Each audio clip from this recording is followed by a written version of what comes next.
Hi, Kathy here from Kathy's Cute Creations with week 3 of, for the most part, Holiday Star blocks.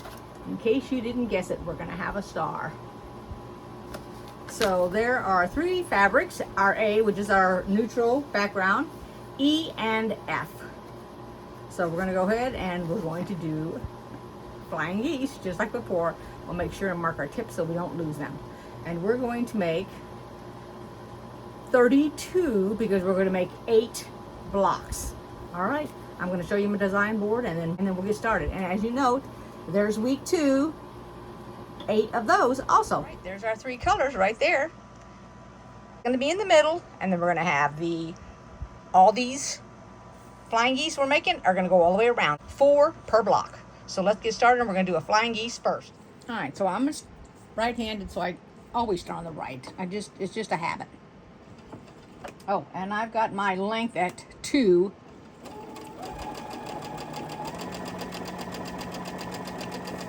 And for all those that saw last week's, let me cut this and I'll keep talking. Okay, so can you see the 2 drawings on my fabric here?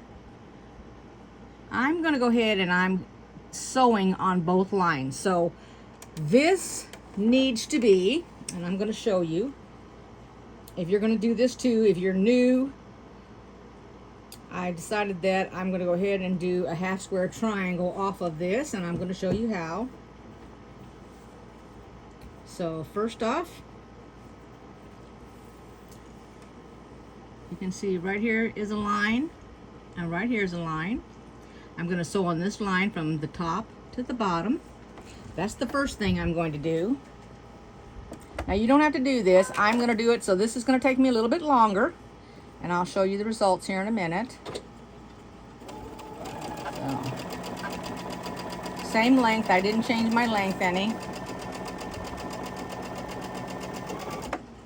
I'll get done and cut it. I'm going to go ahead and do the next. Just put my pin in there, my needle, my pen, my needle. Okay, and just take it on down here. Now, this is a 1/4 inch is where I cut it off.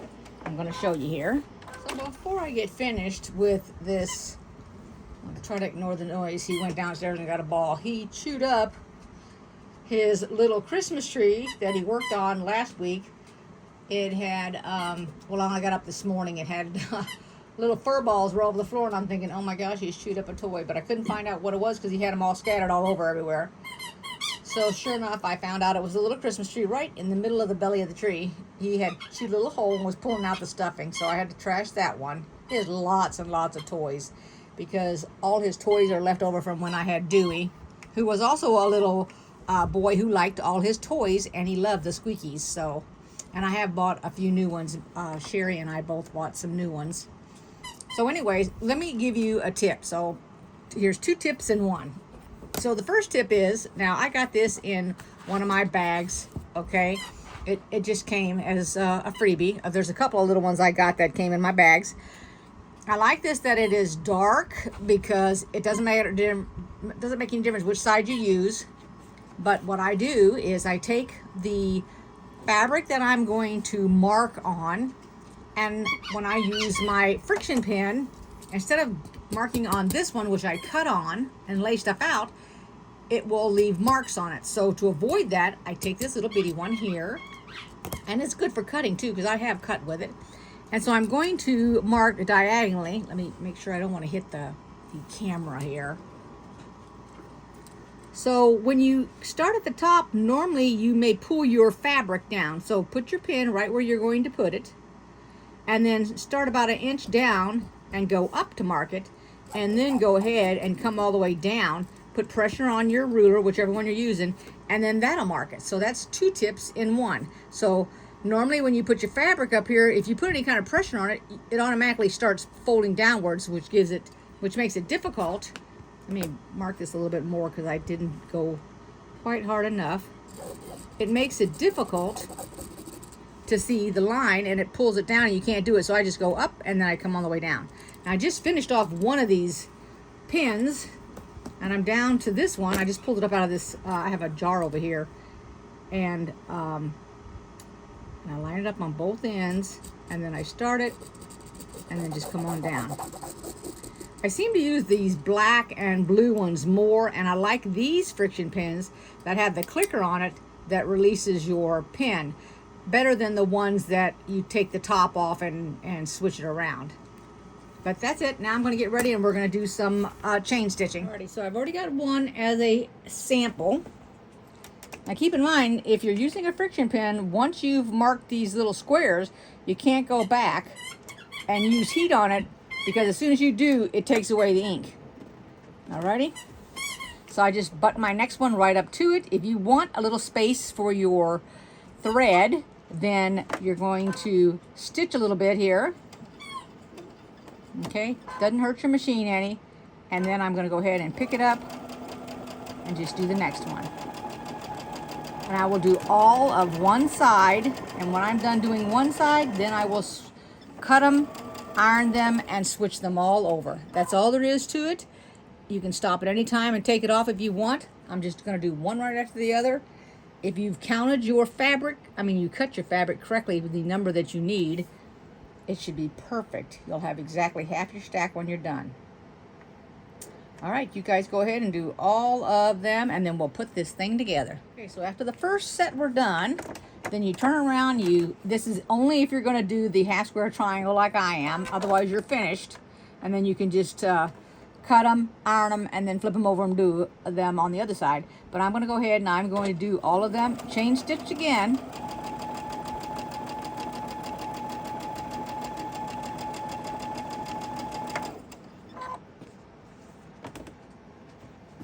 Just like this, and then I laid that up on top of it. Otherwise it gets in the way and it doesn't want to work. Whoops, look at this. I just started doing the same exact thing I did. Duh. I am not, whoops. Don't know what I'm thinking about. Here we go.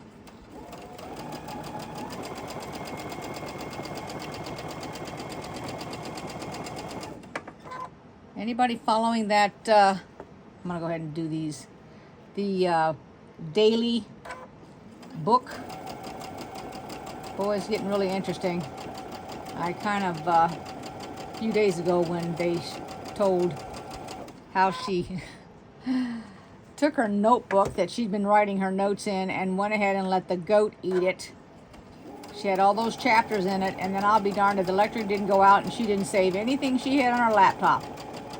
That's okay that you do that, but by all means, back it up before you do it and make sure it backed up. Not just thinking you backed it up, but actually check it out and make sure you save that file. Talk about a lot of work that she's had to put into that book. Goodness gracious. And then, last week, the guy that loaned her the book, the one, I can't even think of the character's name, but the guy at the bookstore who wrote his own book, and she was reading it, and she said, I was afraid it wasn't going to be any good, but he had to write about something going on in that town. But anyway, so after she forced herself to continue to read it, well, let me back up a little bit. When that goat got a hold of it and ate it up like it did hers, she was devastated. She prayed that he had a backup, and of course he did, right underneath that counter of his, just in case, which I thought was kind of funny because it's almost like he knew something was going to happen to it. But anyway, so she finally muddles through the first few chapters, makes herself read it because, she promised him she'd give him some hints. Come to find out, it was about the 2 witch covens that are in that town. He was telling the story, but she felt like he had actually a trilogy in the workings, but she's not sure that he would be able to have the time and effort if he'd want to put in it. But if he got a really good publicist, they'd convince him of it. All right, go ahead and finish doing yours, and we'll meet back here after they're all finished, and then we'll get ready to make that square. Okay, so I've laid it out. I think this needs to be turned. I think it goes that way. I think. Anyway, we're going to go ahead. I'm debating on if that flower should be... Oh, lordy, I tell you what. I had to pick a hard piece, didn't I? Maybe that's the way it's supposed to be. I don't know. We're going to go with that. It's probably upside down. See, I'm trying to look at these berries thinking they need to go up. Go downward. Coming off the flower like that. but I'm not even sure. I guess it really didn't make that much difference. But anyway, so I'm going to do this. We're going to attach this and this. And then we're going to attach these two. And then these two. And then we'll do all 3 rows. So let's go ahead and do that now. We're going to put it together. Now we're going to mark the tips on this thing after we've ironed it open first. But first we're going to sew each end. You know what? I guess I could just go ahead and chain stitch this piece right here, which is the bottom and the top, since they're the same kind of rectangles. Flip it over, and we're going to do the other side.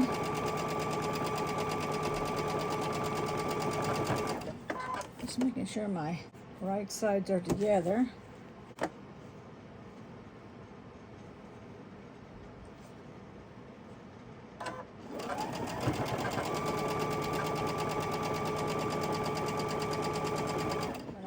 These, each side of these inward, and I did mark them. And right before I started this, the dogs had to take another break, and then before I sat down to do this, I went ahead and picked out some Halloween colors for that little mini quilt. If you follow my YouTube videos, you know what I'm speaking about, what I'm talking about. I'm not going to use the fabric that came to make that little mini thing. I can't get over that mustard yellow color. Oh goodness, I just don't like it at all. So I'm going to wait till I can find something, or use the fabric for something else. But since I'm making that little mini thing, one for work and then one from a co-worker, she'll have to attach hers to the wall, because unless she wants to buy a stand. Oh, my needle is unthreaded, so let's start that again. Okay, what's going on there? Alrighty. There we go.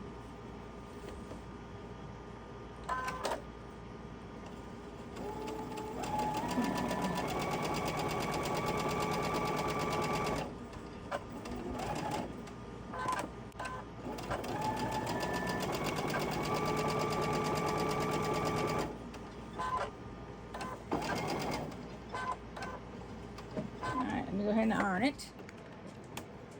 I tell you, time gets away from me when I'm in the sewing room. I started about 9:30. It's already 4. Unbelievable. Time flies when you're having fun.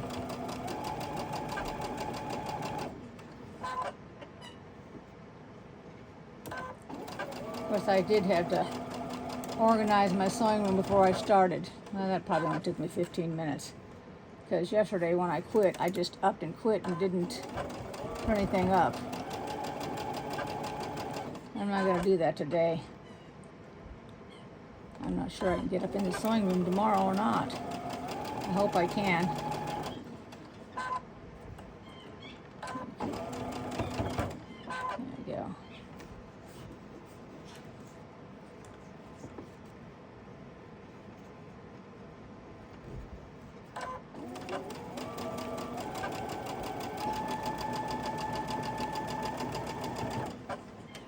There you go.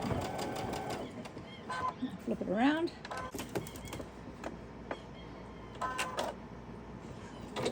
Earlier when he was up here and he brought that squeaky toy that he liked so much, a little red ball, he kept getting it underneath this. I got a little bitty table over here with my spray starch and stuff on it, and he kept getting it up underneath that.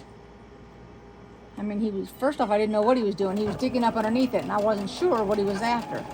So, of course, I moved the table, and there's his ball. He gets it out, and I'll be darned if he didn't turn around and do it again.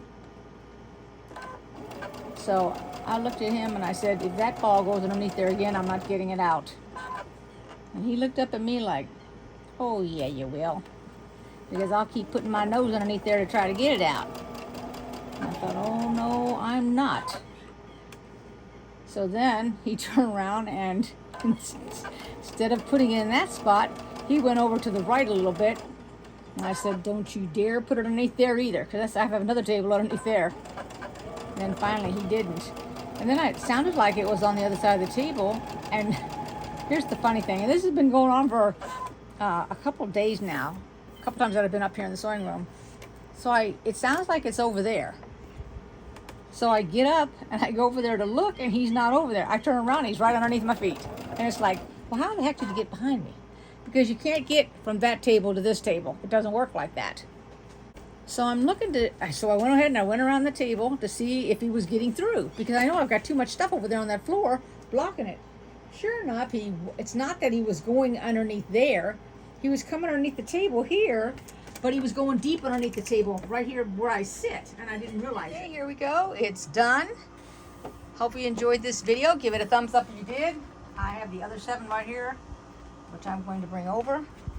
There's the other 7. So there's a total of 8. There we go. And like I said, give me a thumbs up. If you'd like to make a comment, go ahead and make it. And I will see you next week. And so the spot that he was in, which this is a big old long table that I got right here. And I got a little bedding underneath there. Let's see if I can show you the bedding with a bunch of other stuff. But he was back in that corner way over there. It's just a little bitty spot. And if I hadn't seen a ribbon down there on the floor, so somehow a ribbon must have come down off my light over here, and he had took it up underneath there, I would have never seen him up underneath there, because he was like in a little bitty ball. Now there's nothing underneath there but the floor. There's not any kind of little carpeting or I haven't even made him a bed. I'll have to make him some kind of quilt for himself. So I will see you guys next week. Thank you for joining me for the most part, and take care. Have a good week. Bye-bye.